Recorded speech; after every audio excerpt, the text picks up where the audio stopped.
Hello students, now today we will study about ionic और electrovalent bond. ऐसा bond जो by complete transfer of electron बनता है. इसमें हमें यह भी स्टडी करना है कि कौन से ऐसे फैक्टर हैं जिसके ऊपर इसकी फॉर्मेशन डिपेंड करेगी. Means the factor which will favour it और the factor which will not favour it. जैसे कि बच्चों हम जानते हैं आयनिक और electrovalent bond transfer of electron से बनता है. इट मीन्स इसमें हमें दो स्पीशीज चाहिए, एक वो जो इलेक्ट्रॉन लूज करे और दूसरा जो इलेक्ट्रॉन गेन करे.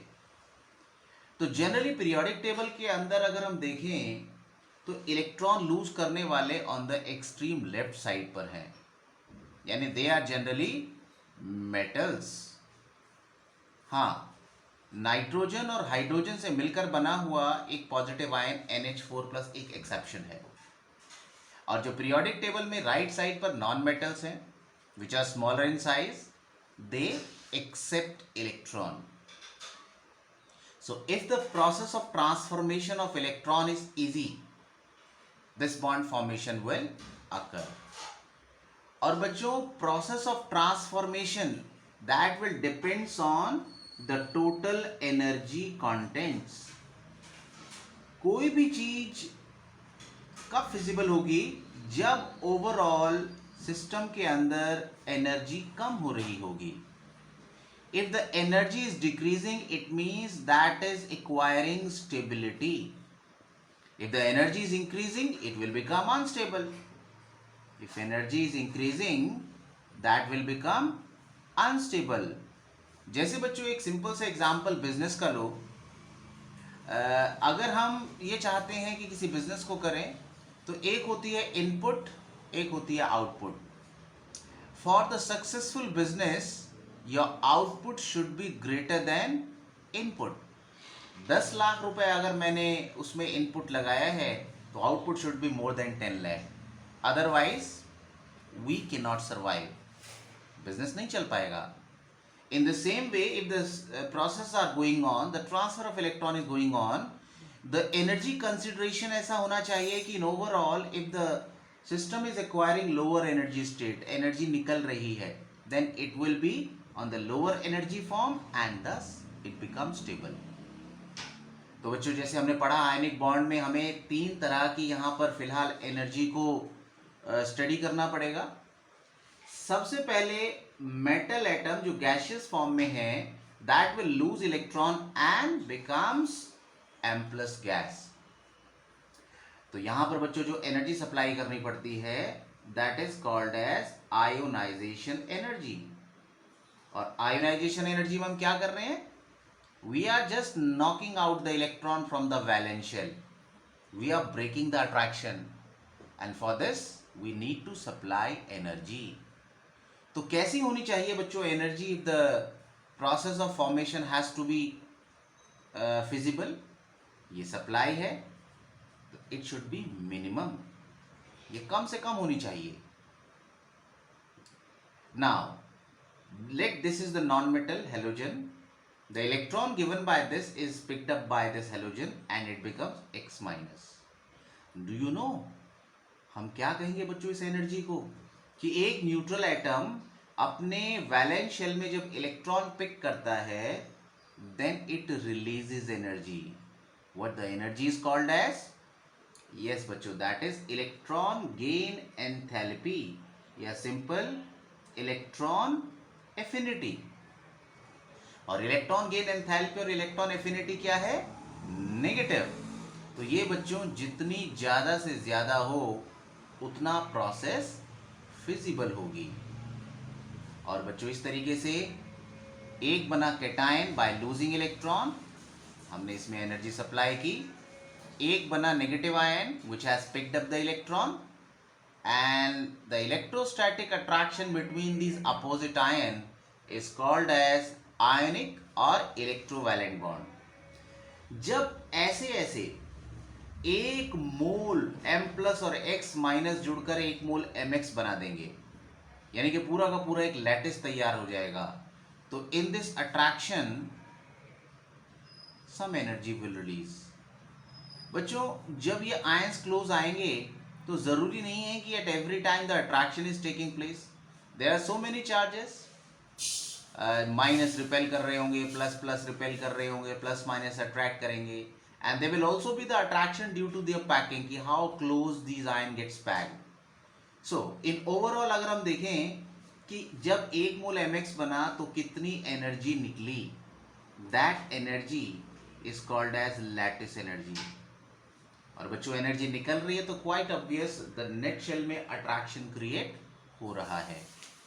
Now the sum of all these energy will decide whether the process is feasible or not. The ionic bond formation will occur of its own or not. तो एक बार देख लेते हैं बच्चों, what three energy at this time is required. पहला electron निकालना है, it needs ionization energy. Then that electron has to shift to the valence shell of halogen, that will release electron affinity, and then these ions will combine together to produce lattice. This is called as lattice energy. Now taking an example of sodium chloride. Sodium में से जब हम एक electron निकालते हैं, then its ionization energy is 495.8 kilojoule per mole, which is positive. It means इतनी energy चाहिए. And when that electron gets added in the valence shell of chlorine, it releases energy which is 348.7. यहाँ पर ये minus sign है, it means the energy get released. अगर बच्चों overall this process has to happen, then if we sum up their energy, it will be 147.1 kilojoule per mole. ये तो बच्चों positive है, तो it means if the energy net is positive it will not occur. तो फिर भी ionic bond की formation होती है. नाउ द थर्ड वन, जब ये सोडियम और क्लोराइड आयन आपस में कंबाइन होते हैं तो बच्चों लैटिस एनर्जी निकलती है, and that is delta LEH, lattice energy, and that is 788 kilojoule per मोल. और ये बच्चों इस प्लस 147.1 को आसानी से ओवरकम कर सकती है. So in this way the overall energy will be negative, and thus the formation of sodium chloride becomes feasible. तो इससे बच्चों हमें समझ में आया कि जो फॉर्मेशन ऑफ आयनिक बॉन्ड है that depends on the ease of formation of positive and negative ion. जितना आसानी से कैटायन और एनायन बनेंगे, that is possible with low ionisation energy and high electron gain enthalpy. और दूसरा in the arrangement of ions in lattice. तो lattice में जब आयंस टाइट टुगेदर होंगे, they will get bonded together, और greater the amount of energy released, more easily the bond formation will take place. It means this one is related to their lattice formation. जैसे बच्चों हमने NaCl में पढ़ा कि जब एक मोल NaCl बना तो एनर्जी निकली थी. तो वी ऑल्सो कैन से कि अगर हम एक मोल NaCl सॉलिड को कंस्टिट्यूएंट आयन में सेपरेट आउट करना चाहें तो we need to supply energy, and that energy is called as lattice enthalpy. So you can note down the definition of lattice enthalpy as it is the energy required to completely separate one mole of solid ionic compound into gaseous constituent. जैसे बच्चों electron gain enthalpy sodium chloride का होता है 788 kilo joule पर mole. ये मैंने positive sign लिखा है. पॉजिटिव साइन मीन्स यहाँ पर ये एनर्जी सप्लाई कर रहे हैं.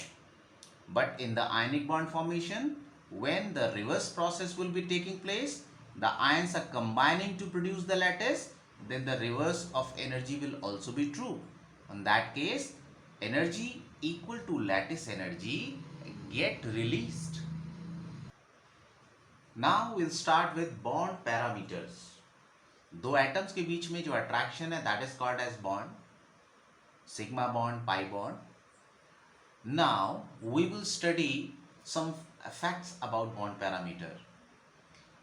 क्या क्या हम अंडर द बॉन्ड पैरामीटर्स हम स्टडी करेंगे?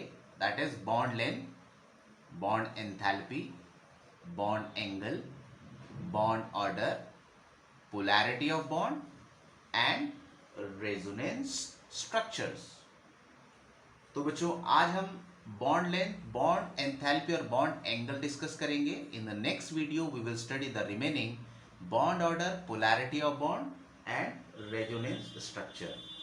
तो पहला है बच्चों bond length. Now what is bond length?